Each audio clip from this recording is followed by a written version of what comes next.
In 1492, Christopher Columbus made his famous voyage to the Americas, irrevocably changing the course of history. Driven by a relentless quest for new trade routes, Columbus's fateful encounter with the Americas not only rewrote the map, but set in motion several centuries of European colonization that would profoundly reshape the world. But this process of European colonization and subsequent domination was not inevitable.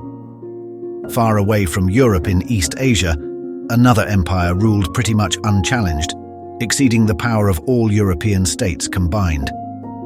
This was, of course, Imperial China, an empire possessing advanced military and maritime technologies and presiding over a vast populace of 100 million souls. In many ways, the Chinese in the 15th century were by far the more likely candidates to colonize the world. As we will explore in this video, their navy and ships far exceeded anything seen in contemporary Europe. But for very strange and complex reasons, the Chinese turned inward, banning maritime trade and failing to take advantage of the new age of discovery. Join us as we unravel this tale of might, mystery, and missed opportunities. The story of how Imperial China nearly laid claim to much of the world, and the intricate web of circumstances that led to its monumental decision to step back from the brink of global conquest. The story of China's powerful naval expeditions begins with the demise of the once powerful Mongol Empire and its sway over China. As the Mongol Yuan dynasty crumbled under the weight of internal strife and rebellion, the Ming dynasty, founded by the peasant-turned-rebel Zhu Yuanzhang, seized power, reasserting traditional Confucian values and placing a strong emphasis on military power, including China's navy. Amidst this backdrop of transformation, a young boy named Ma He, born in the mountains of Yunnan to a Muslim family, would find his fate intertwined with the destiny of his nation.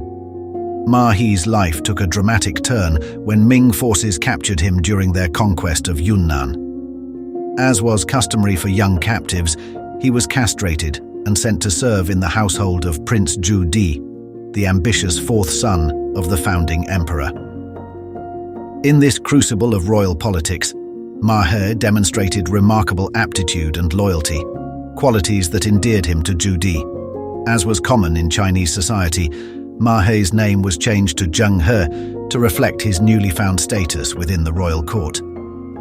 When Zhu Di usurped the throne to become the Yongle emperor, Zheng He's fortunes rose with his masters. Recognizing Zheng He's abilities, the emperor entrusted him with an ambitious project that would extend the glory of the Ming dynasty far beyond the shores of China. Thus began the era of the treasure ships, magnificent vessels that dwarfed even the grandest ships of Europe. According to Chinese sources, these colossal ships stretched nearly 400 feet in length, making them some of the largest wooden ships ever built. If the accounts of these ships' schematics are true, they were marvels of engineering, equipped with watertight compartments, multiple masts, and vast, billowing sails. Zheng He's fleet, comprising hundreds of these leviathans, set sail on its maiden voyage in 1405, embarking on a journey that would take them to the farthest reaches of the known world. This fleet visited many faraway places, from India, the Middle East, to East Africa. The voyages of Zheng He were not merely expeditions, they were grand gestures of diplomacy, power, and curiosity. They mapped uncharted waters, connected distant worlds, and brought back stories and treasures from lands beyond the horizon.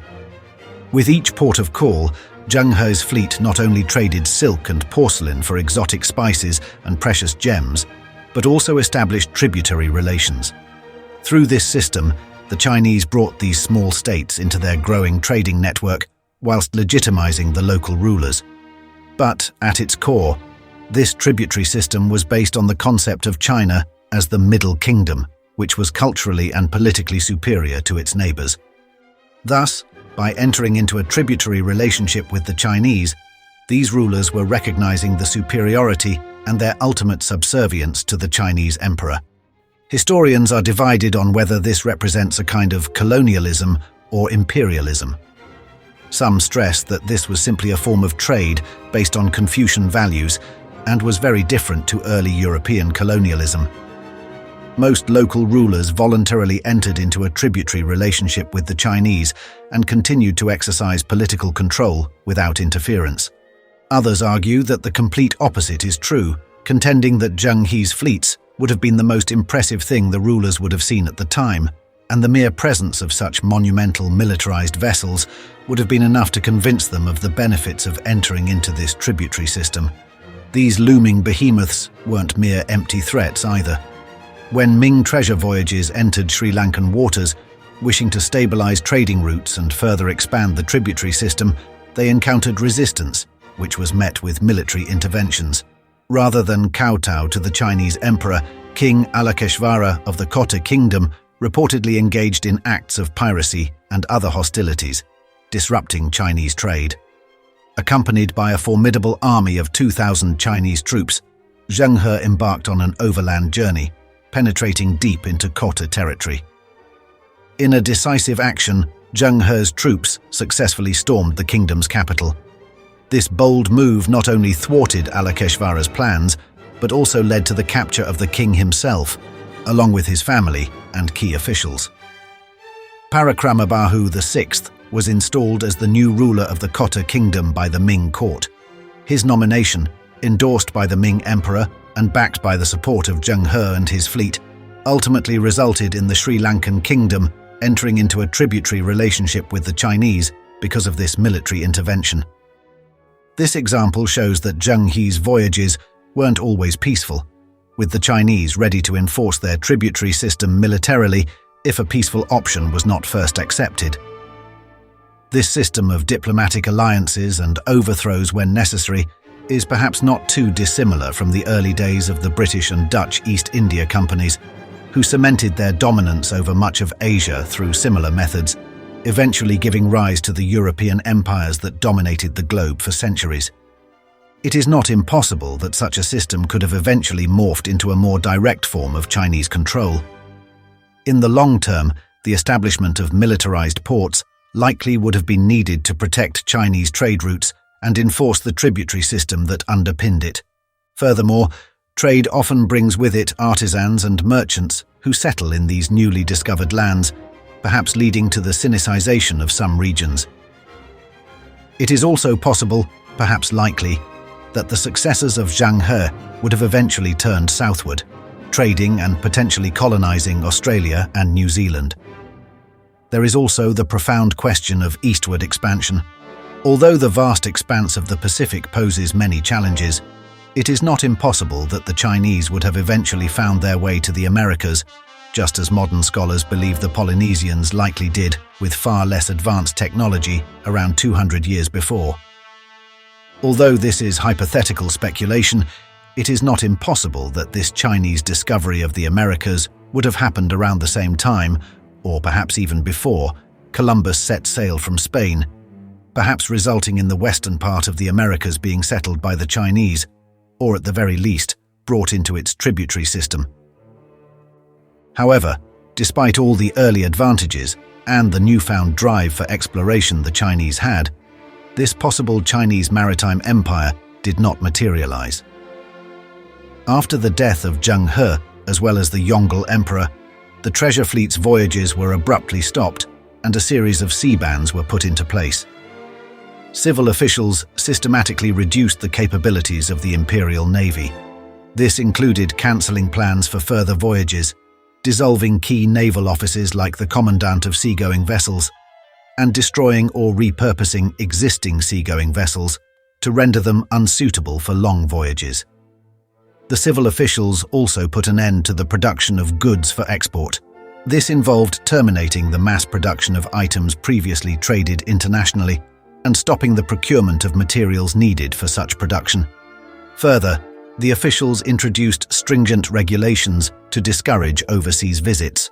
Starting from 1435, foreign delegations were urged to leave China, and changes were made to the logistics of their return, such as sending them to Malacca to change ships, diverging from the earlier practice of providing voyages back to their countries. As a result of these policies, China's shipbuilding and navigational skills, which were once the most advanced in the world, began to stagnate and eventually fall behind those of emerging European powers. This isolationist position, which was maintained for several centuries, garnered China the reputation as a hermit kingdom before it was eventually forcibly reopened to maritime trade through military force in the 19th century. Why China underwent such a radical shift from preeminent naval power to isolationist kingdom is a subject of ongoing debate.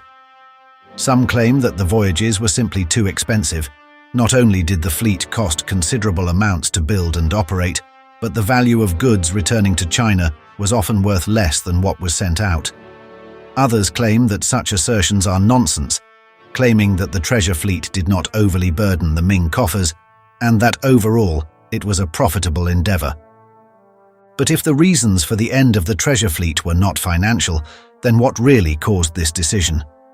This bizarre decision is probably best explained by the philosophical and political decisions manifesting in China during this period. First was the reassertion of conservative Confucian values by the Hongxi Emperor and his successors. Confucian thought, with its emphasis on moral governance, social harmony, and a focus on agrarian values, often regarded maritime exploration and trade with suspicion. Confucian scholars argued that the pursuit of wealth through trade, especially overseas trade, was a distraction from the more virtuous pursuits of governance and moral rectitude. Furthermore, Confucian advisors feared that trade and interactions with the outside world would leave China open to foreign and merchant influence, disrupting social harmony and undermining their own power. This turning inward to focus on domestic policies was not entirely unjustified. The remnants of the Mongol Empire threatened the Ming dynasty's rule, and so it made sense to spend money on projects reinforcing the Great Wall of China rather than on maritime voyages. However, growing evidence suggests that the cessation of the treasure voyages was primarily due to the vested interests within the imperial court. The Yongle Emperor, known for his ambitious projects, drew heavily from the national treasuries. But more significantly, he took an unusual step in monopolizing the income from the trade generated by these voyages. This move not only enhanced his own power over fiscal matters, but also encroached upon the domain of the civil government, which was traditionally responsible for state finance. This exclusion became a significant point of contention and criticism among the officials. There is also evidence that some traders and bureaucrats may have had links to unsanctioned trade and even piracy that was being hindered by the treasure voyages and the establishment of official trade networks. These private traders and influential figures found the government's control constraining and saw greater profit in a trade environment where they could operate without the threat of imperial restrictions and direct competition from state ventures. When an 8-year-old emperor took the throne, the disgruntled civil servants seized the opportunity to destroy the vessels and implement sea bans under the guise of maintaining China's stability. Therefore, through a combination of political and philosophical factors, as well as individual greed, China never rose to become the maritime power that it probably should have become. However, on the other side of the world, in Europe, the opposite was occurring, in large part because of the changes brought by the Black Death. To find out the myriad of complex economic reasons behind the West's miraculous ascent, from a relative backwater to global dominator, check out this video.